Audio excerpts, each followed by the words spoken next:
So what we have here is something similar I've seen done in a couple of videos. What I've done is come in with a screw and then I added a spring here to take up the slack in the trigger on the front side. So it's actually taking a little bit of weight off the trigger pull itself too on this Mosin. And what you're going to want to do, it's adjustable with this nut here back and forth, but you're going to want to make sure that the trigger doesn't go off when you slam the bolt forward, or the bolt doesn't come out when you pull it back. So it's just kind of trial and error to make sure that you don't do that. And I've also done the washer under the sear here like everybody else does, but I used a rubber washer that comes with a metal roofing screw that they're for preventing leaks and stuff when you put tin on a roof. And that way it compresses as you tighten this, so you can get it to, just the right amount of tightness and still keep your bolt in. And you don't have to worry about trimming it because it's rubber. So it all kind of fits in together really well.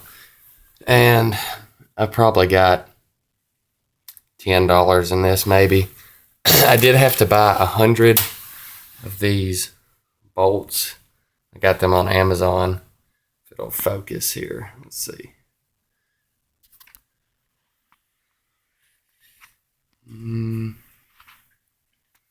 Anyway, let's see if it'll focus on one. Okay. So it's a number 5 by 40 and it's 1 inch long. And it just replaces the pin that holds the little clip spring release in. And I just cut the head off of it.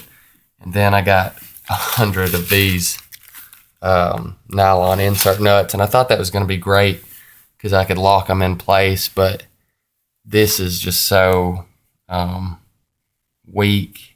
You can't get it tight enough really without like breaking this. So what I wound up doing is just taking a drill and drilling out the center of that, so they're really not lock nuts anymore. But I just put one here so that that's tied up on that, and then I've got my adjustable one here. And then I went to Lowe's and got a thing of springs, for that spring, and I cut it in a little bit less than half probably, and then just put it in here. And I don't know if you can tell, but that doesn't stay in there very well. So I probably will wind up just taking a MIG welder or something and making like a little nipple or something for that spring to stay on, that's on the trigger, so that it won't move side to side. And then I'll just put it all back together. And I'll get another video probably when I get everything put together, and I'd like to get some groupings, but I'll shoot it or pull the trigger anyway.